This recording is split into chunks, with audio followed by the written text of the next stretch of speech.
방금 읽은 오늘 본문은 7장의 결론 부분입니다. 26절은 이러한 대제사장은 우리에게 합당하니라고 말씀합니다. 그래서 오늘 설교 제목은 우리에게 합당한 대제사장입니다. 더 정확하게 표현하면 우리에게 더 합당한 제사장이신 예수님입니다. 이 말은 레위 계통의 대제사장들은 우리에게 합당한 대제사장이 아니라는 의미이기도 합니다. 그러면 왜 예수님은 우리에게 합당한 대제사장이실까요? 몇 가지 이유가 있습니다. 첫 번째로 예수님이 우리에게 합당한 대제사장이 되시는 첫 번째 이유는 항상 살아계셔서 우리를 위해서 간구하시기 때문입니다. 우리 23절로부터 25절까지를 다시 한번 읽겠습니다. 제사장 된 그들의 수요가 많은 것은 죽음으로 말미암아 항상 잊지 못함이로되 예수는 영원히 계심으로 그 제사장 직분도 갈리지 아니하니라. 그러므로 자기를 힘입어 하나님께 나아가는 자들을 온전히 구원하실 수 있으니 이는 그가 항상 살아계셔서 그들을 위하여 간구하심이라. 아멘. 현대인의 성경은 이 구절을 레위 계통의 제사장들은 죽기 때문에 그 직무를 계속할 수 없어서 많은 제사장이 필요했습니다. 그러나 예수님은 영원히 계심으로 그분의 제사장직도 영원합니다. 그러므로 예수님은 자기를 통해 하나님께 나아가는 사람들을 온전히 구원하실 수 있습니다. 그것은 그분이 언제나 살아계셔서 그들을 위해 중재의 기도를 하고 계시기 때문입니다라고 번역을 했습니다. 방금 읽은 것처럼 레위 계통의 제사장들은 죽음으로 인해서 제사장직을 감당할 사람들이 많이 필요했습니다. 그 사람이 죽으면 또 다른 사람들이 이어서 제사장을 감당하고 또 죽으면 또 다른 사람들이 이런 식으로 했지요. 그러나 예수님은 영원히 살아계신 분이기 때문에 예수님의 뒤를 이을 또 다른 제사장이 필요할까요? 필요하지 않을까요? 필요 없다고 하는 것입니다. 유대 역사가 요세푸스에 따르면 이스라엘의 첫 번째 대제사장인 아론으로부터 주 70년에 예루살렘이 멸망하기까지 모두 83명의 대제사장이 있었다고 합니다. 상당히 많은 인원이 있었지요. 그렇게 많은 이유는 그들의 생명에 유한하여서 죽기 때문이라는 것입니다. 제사장 된 그들의 수요가 많은 것은 죽음으로 말미암아 항상 잊지 못함이로 되는 말씀은 바로 그 사실을 가리킨 것입니다. 하지만 예수님은 뒤를 이을 다른 제사장이 필요하지 않습니다. 왜냐하면 예수님은 영원히 살아계시기 때문이지요. 따라서 그의 제사장으로서의 사역도 완전하고 영원하다는 것입니다. 예수는 영원히 계심으로 그 제사장 직분도 갈리지 아니하리라 말씀은 바로 그 사실을 가리킨 것입니다. 그리고 자기를 힘입어 하나님께 나아가는 자들을 온전히 구원하실 수 있느니라고 하였는데, 여기서 자기를 힘입어라고 하는 것은 자기를 통하여, 다시 말하면 예수님을 통하여 하나님께 나아가는 자들을 온전히 구원할 수 있다는 것입니다. 여기서 온전히 구원할 수 있다고 하는 것은 완전하게 구원하실 수 있다고 하는 거죠. 다른 말로 하면은 레위 계통의 대제사장들은 우리를 완전하게 구원하지 못한다라고 하는 의미가 되겠습니다. 여기서 온전한 구원이라고 하는 것은 두 가지 의미를 가지고 있습니다. 첫 번째는 완벽한 구원이라는 뜻입니다. 예수님은 우리에게 어떤 책임을 맡기지 않으시고 홀로 그 구원을 이루신다는 의미입니다. 둘째는 영원한 구원이라는 의미입니다. 우리를 태초부터 영원까지 구원하신다는 것이지요. 예수님께서 그리스도를 완전하게 구원하실 수 있는 이유는 영원히 살아계셔서 하나님 보좌 우편에서 성도들을 변호해 주시기 때문입니다. 곧 천상에서의 예수님의 중보 사역 때문에 우리를 완전하게 구원할 수 있다는 것입니다. 그가 항상 살아계셔서 그들을 간구하심이라 말씀은 바로 그 사실을 가리킨 것입니다. 한편 이 말씀은 레위 계통의 제사장들로서는 결코 완전한 구원을 이룰 수 없다는 의미이기도 합니다. 여러분 생각해 보십시오. 그렇지 않겠습니까? 자기 자신이 죽어 썩어져서 무덤에 있는 자들이 어떻게 다른 사람들을 영원한 생명으로 인도할 수 있겠습니까? 자기 자신도 죽어서 썩고 영원한 생활하지도 못하는데 어떻게 자기가 하지 못하고 영원한 생명을 다른 사람에게 줄 수 있겠습니까? 그렇지 않습니까? 상식적으로 이거 당연한 일인 것입니다. 인간 제사장은 항상 살아있지 않기 때문에 그의 사역은 제한적입니다. 백성들을 위해서 그가 중보하는 사역도 그의 죽음과 함께 끝나버립니다. 하지만 예수님은 항상 살아계셔서 하나님께 간구하는 일을 쉬지 않으시기 때문에 예수님을 통해서 하나님께 나아가는 우리의 구원은 완전하다는 것입니다. 유대교에서 랍비들은 중보하는 일은 보통 천사들, 그 중에서도 미카엘 천사장에게 맡겨진 사역이라고 주장을 하였습니다. 하지만 히브리서의 저자는 더 좋은 중보 사역을 감당하시는 분으로 천사장이 아니라 예수님을 제시하였습니다. 첫 번째 이유는 예수님은 우리의 연약함을 잘 아시는 분이기 때문입니다. 우리가 앞서 살펴보았던 히브리서 4장 14절은 예수님이 모든 일에 우리와 똑같이 시험을 받으신 분이기 때문에 우리의 연약함을 채울, 즉 동정하실 수 있다고 하였습니다. 두 번째 이유는 예수님은 지금 하나님 우편에 계시며 직접 하나님께 간구하시는 분이기 때문입니다. 그래서 사도 바울은 로마서 8장 34절에서 이렇게 선언했지요. 누가 감히 우리를 죄인으로 정죄하겠습니까? 그리스도 예수님은 죽었다가 다시 살아나셔서 하나님의 오른편에서 항상 우리를 위해서 기도해 주십니다. 다시 말하면 예수님께서 항상 살아계셔서 하나님 보좌 우편에서 우리를 위해서 중보하고 계시는데 누가 감히 우리를 정죄할 수 있겠습니까? 라고 하는 것이지요. 지금도 예수님은 참된 대제사장으로 살아계셔서 하나님에게 우리를 위해 중보 기도하고 계시고 아버지 하나님께서는 아들의 뜻을 기뻐하시기 때문에 그 간구를 모두 들어주셔서 우리를 온전히 구원해 주시고 모든 죄로부터 용서함을 받게 하신다는 것입니다.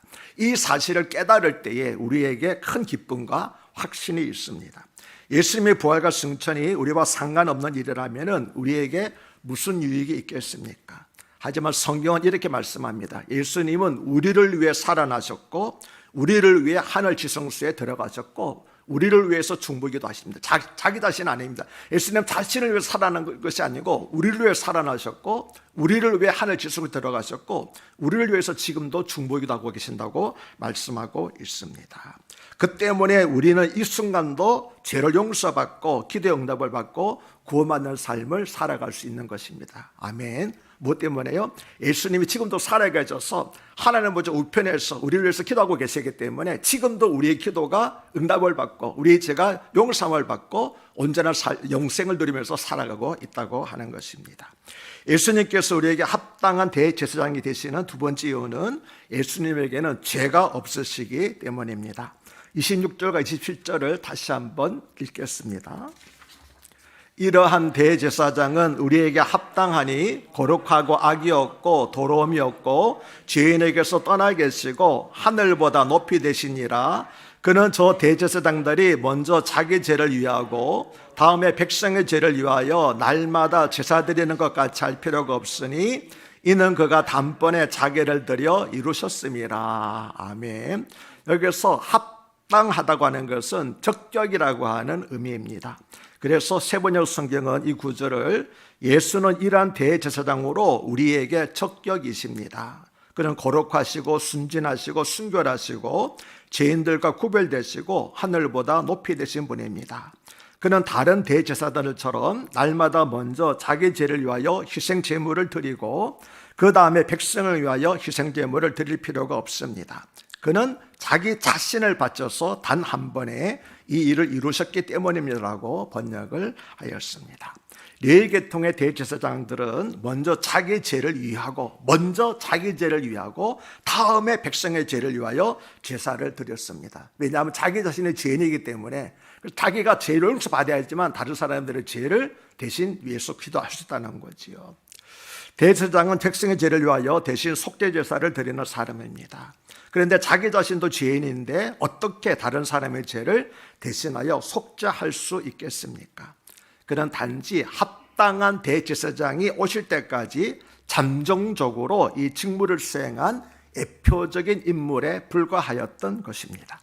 하지만 예수님은 흠과 티가 없으신 거룩한 분으로 순진하시고 순결하시며 죄인들과 구별되신 분입니다. 여기서 거룩하다고 하는 것은 인간의 본래적인 더러움과 완전히 구별되었다는 뜻이고, 악이 없다고 하는 것은 그 거룩함을 삶으로 입증하셔서 악한 마음을 품지도 않고 악한 행실을 행하지도 않으셨다는 뜻입니다. 또 더러움이 없고 죄인에게서 떠나 계신다는 말은 세상과 접촉하시면서도 전혀 영향을 받지 않고 타협하지 않으셨다는 뜻이고, 하늘보다 높이셨다고 하는 것은 하나님의 성소와 지상 사이에 있는 하늘을 넘어서 하나님의 보좌에 함께 계신다고 하는 의미입니다. 즉 예수님은 우리와 똑같이 시험을 받으셨지만 죄는 없으시고 우리와 똑같이 시험을 받으셨기 때문에 우리의 연약함을 동정하시고 긍휼을 베푸실 수 있다고 하는 것입니다. 따라서 하나님과 인간을 중재하는 일을 대제사장으로서 완전한 하나님이시자 또한 동시에 완전한 인간이신 예수님보다 더 적합한 분, 더 합당한 분은 우리에게 없다는 것입니다. 참고로 예수님은 하늘보다 높이 되셨다고 하였는데 성경은 세 개의 하늘이 있다고 말씀하지요. 첫째로 1층천이라고 말합니다. 1층천이라는 것은 지금 우리가 바라보고 있는 그 파란 하늘 있죠. 그것이 1층천이라고 하는 것입니다. 두 번째는 두 번째 하늘 2층천이라고 그러는데 그것은 우주, 우리가 흔히 우주라고 말하는 것, 대기권 밖에 있는 우주라고 말하는 것이 2층천이고 세 번째로 셋째 하늘이라는 거 있습니다. 3층천이라고 말하는데 그거는 하나님의 보좌가 계신 곳, 다시 말하면 천국을 가리켜서 3층천이라고 그럽니다. 1층천이 뭐라고요? 우리가 보고 있는 대기권 이걸 가리켜서 1층천, 2층천은 우주, 3층천은 천국, 그렇게 여러분 이해하시면 되겠습니다. 예수님은 승천하셔서 바로 이 3층천에 있는 하나님의 보좌에 앉으셨다고 하는 것입니다. 그리고 그곳에서 우리를 위해서 중보하고 계십니다. 요한일서 2장 1절에 만일 누가 죄를 범하여도 아버지 앞에서 우리에게 대언자가 있으니 곧 의로우신 예수 그리스도라 말씀은 바로 이와 같은 예수님의 대제사장으로서의 중보 사역을 가리킨 것입니다. 예수님께서 우리에게 합당한 대제사장이 되시는 세 번째 이유는 자기 자신을 바쳐서 단번에 제사를 드리셨기 때문입니다. 조금 전에 읽었던 27절은 그는 저 대제사장들이 먼저 자기 죄를 위하고 다음에 백성의 죄를 위하여 날마다 제사 드리는 것과 같이 할 필요가 없으니 이는 그가 단번에 자기를 들여 이루셨음이라고 말씀을 합니다. 네 계통의 제사장들은 속죄제물을 짐승으로 속죄제물을 삼아서 제사를 드렸지요. 속죄 제사는 피 흘림이 없이는 사함이 없다라고 하는 하나님의 명령에 따라서 드려지게 된 것이었습니다. 그리고 하나님께서 이 제사 제도를 주신 것은 그것을 통하여서 인간과 화목하기 위해서였습니다. 그 구체적인 방법이 어린 양을 잡아서 그 위에 인간의 죄를 전가하여 죽이는 것이었습니다. 그러니까 어떤 사람이 속죄를 드리기 위해서는 자기가 집에서 길렀던 그 짐승을 양이라든지 염소를 끌고 와가지고 죽기 전에 그 머리에다 안수하는 거죠. 복바다로 안수하는 것이 아니라 내 죄를 그 양에게 옮기는 것이었습니다. 그래서 전가하여 죽이는 것이었지요. 그러면 하나님께서 그 행위를 보시고 제사 드리는 사람을 죄 없는 것으로 인정하셨습니다. 비록 그는 죽지 않았지만 그 죄를 뒤집어 쓴 짐승이 그 죄값으로 대신 죽었기 때문입니다. 그러나 그것은 매우 불완전한 구원의 방법이었습니다. 왜냐하면 짐승은 사람이 아니기 때문입니다. 짐승은 영이 없는 동물일 뿐입니다. 죄를 지은 사람이 죽지 않고 대신에 애매한 짐승이 죽은 것입니다. 하지만 어떻게 짐승이 인간의 죄를 대속할 수 있겠습니까? 따라서 속죄제사 역시 하나님께서 예배해 놓으신 완전한 속죄제물에 들어질 때까지 예표적으로 마련된 제도였던 것입니다. 이런 의미에서 보면은 네 계통의 제사장도 불완전하였고 그들이 드린 제물도 불완전한 것이었습니다. 즉 합당한 제사장과 합당한 제물이 되지 못하였다는 것입니다. 그러나 예수님께서는 단번에 자기를 바쳐서 속죄 제사를 드렸습니다. 여기서 단번에 제사를 드렸다고 하는 것은 두 번의 제사가 필요 없다는 것이지요.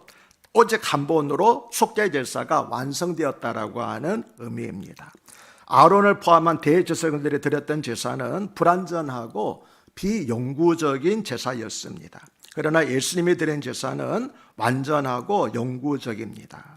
그래서 단번에라고 하는 말은 일회성이라고 하는 뜻보다는 완전하다라고 하는 그런 의미가, 완성됐다는 의미가 더 강합니다. 즉 예수님께서 십자가에서 단 한 번에 드린 제사로 인류의 구원을 위한 속죄 제사가 모두 완성되었다, 성취되었다라고 하는 것입니다. 오늘 본문뿐만 아니라 단번이라고 하는 단어는 히브리서에서 자주 나오는 핵심 단어 가운데서 하나입니다.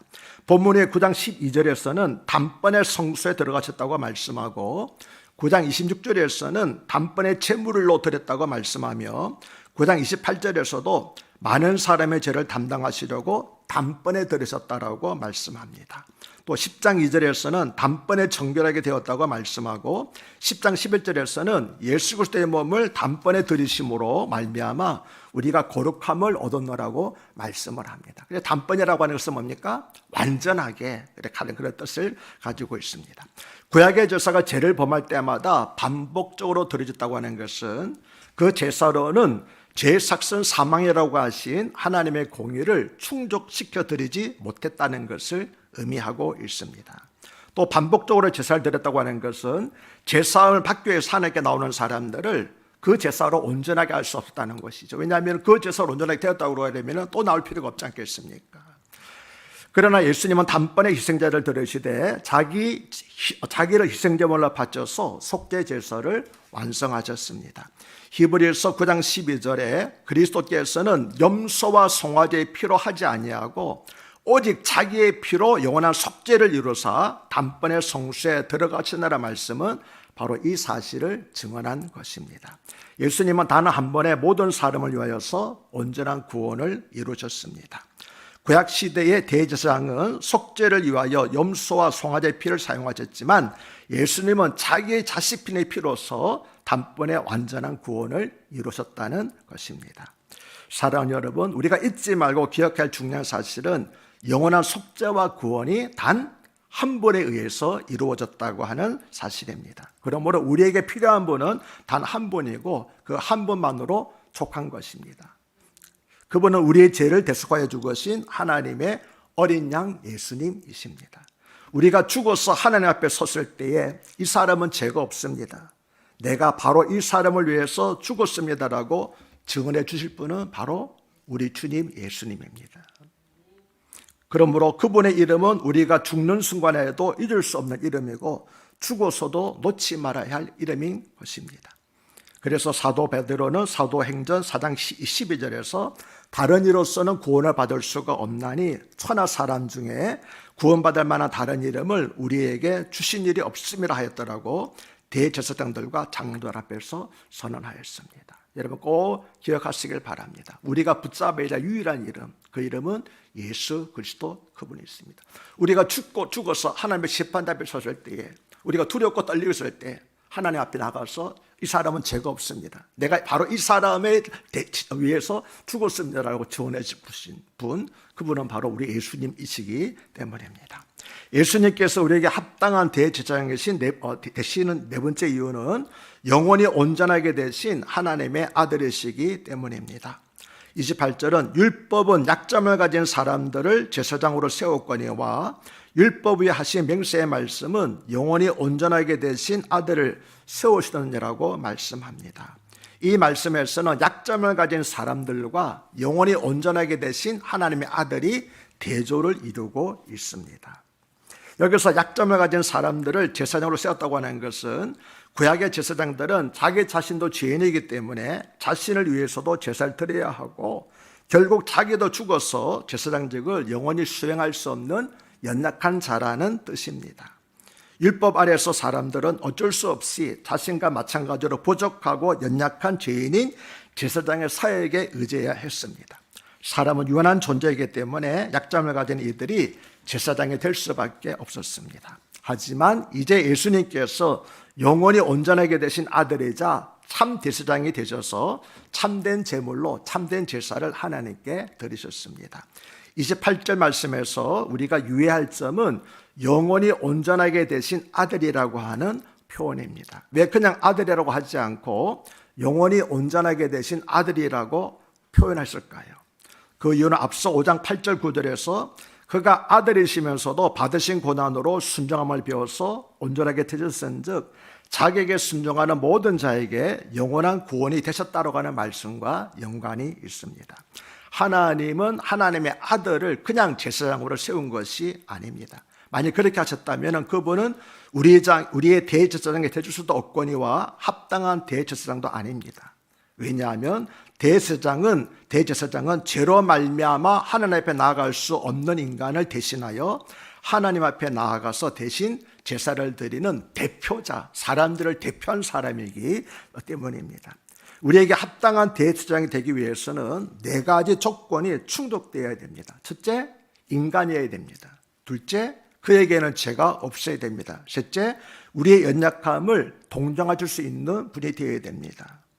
그래야만 우리를 도우실 수 있고 우리를 용납하실 수 있기 때문입니다. 그리고 4번째, 오늘 말씀이 나오지 않지만 다음 주에 살펴보겠습니다만 히브리서 8장 3절을 보면은 대제사장마다 예물과 제사드림을 위하여 세운 자니 그러므로 그도 무엇인가 드릴 것이 있어야 할지니라고 말씀합니다. 다시 말하면 대제사장 제사를 드릴 때 빌소로 나가서 제사드리면 아무 소용이 없고 하나님께 드릴 희생제물이 있어야 된다고 하는 것이지요. 예수님은 이 4가지 조건을 모두 다 구비하신 유일한 분인 것입니다. 예수님은 하나님의 아들이셨지만 우리의 대제사장이 되시기 위하여 사람의 몸을 취하셨습니다. 연약한 인간의 몸을 입으셨기 때문에 우리와 똑같이 시험을 받으셨지만 죄는 없으십니다. 또 자신을 화목제물로 바쳐서 죽기까지 복종하셨으며 죽으실 뿐만 아니라 다시 살아나셔서 하늘보다 높이 되셨습니다. 이렇게 예수님은 완전한 대제사장과 완전한 제물이 되셨습니다. 그리고 승천하신 후에 항상 살아계셔서 하늘에 있는 지성소에서 우리를 위하여 지금도 간구하고 계십니다. 이것이 바로 7장 28절에서 율법은 약점을 가진 사람들을 제사장으로 세우거니와 율법에 하신 맹세의 말씀은 영원히 온전하게 되신 아들을 세우셨느니라고 하는 말씀의 의미입니다. 그래서 이러한 대제사장이신 예수님은 참으로 우리에게 합당한 대제사장이 되시는 것입니다. 히브리서 4장 16절은 그러므로 우리는 긍휼하심을 받고 때를 따라 덮는 은혜를 얻기 위하여 은혜의 보좌 앞에 담대히 나아갈 것이라고 말씀을 합니다. 이제 우리는 우리에게 합당한 대제사장이신 예수님으로 말미암아 하나님 앞에 직접 나아갈 수 있게 되었습니다. 구약 시대는 누구도 제사장 없이는 자신이 직접 하나님께 나아갈 수 없었습니다. 여러분 아십니까? 지금도 천주교에서는 오직 신부들을 통해서만 하나님께 나아갈 수가 있고 죄사함을 받을 수가 있습니다. 구약시대와 똑같이 제사장을 통해서만 하나님께 나아갈 수가 있고 죄 용서를 받을 수가 있습니다. 어디서요? 천주교에서. 그러나 우리는 예수님이 우리의 대제사장이 되셔서 우리의 중보 역할을 담당하고 계시기 때문에 언제든지 하나님 앞에 직접 나아갈 수가 있는 것입니다. 바로 이런 이유로 우리는 기도할 때 예수님의 이름으로 기도를 합니다. 우리가 예수님의 이름으로 기도하면은 항상 살아계신 예수님께서 우리가 하나님께 나아갈 수 있도록 도와주십니다. 이 땅보다 높고 저 하늘보다도 높으신 예수님이 우리가 하나님께 나아갈 수 있도록 지금도 도와주고 계십니다. 사랑하는 여러분, 예수님은 항상 살아계시기 때문에 우리를 항상 도와주실 수 있습니다. 아무리 능력 있는 사람이라도 그가 죽으면은 아무도 누구를 도와줄 수 없지 않겠습니까? 그러나 예수님은 항상 살아계시기 때문에 항상 우리를 도와줄 수 있는 것입니다. 영원히 살아계셔서 영원히 우리를 도와주십니다. 그러므로 우리는 이 세상의 일로 걱정할 필요가 없습니다. 죽음 이후의 심판에 대해서도 걱정할 필요가 없습니다. 왜냐하면 예수님께서 항상 우리를 위해서 중보기도 하시고 변호해 주시기 때문입니다. 사도 바울은 고린도후서 7장 10절에서 하나님의 뜻대로 하는 근심은 후회할 것이 없는 구원에 이르게 하는 회개를 이루는 것이요 세상 근심은 사망을 이루는 것이니라고 말씀을 하였습니다. 그렇습니다. 우리는 오직 내가 혹시 세상 일에 얽매여서 예수님과의 관계를 소홀히 하지 않을까 하는 것만 염려할 뿐이지 다른 세상 일에는 걱정할 필요가 없다는 겁니다. 뭐 때문입니까?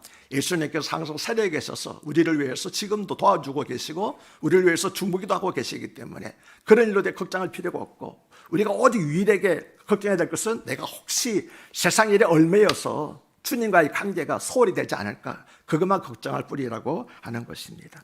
이제 말씀을 맺으려고 합니다. 오늘 본문에서 가장 중요한 말씀은 이러한 대제사장은 우리에게 합당하니라고 한 것입니다. 다음 주에 살펴볼 8장 1절에서도 지금 우리가 하는 말의 요점은 이러한 대제사장이 우리에게 있다는 것이라고 이 점을 재차 강조합니다. 그러면 왜 이렇게 우리에게 합당한 대제사장이 있다는 사실을 강조하고 있을까요?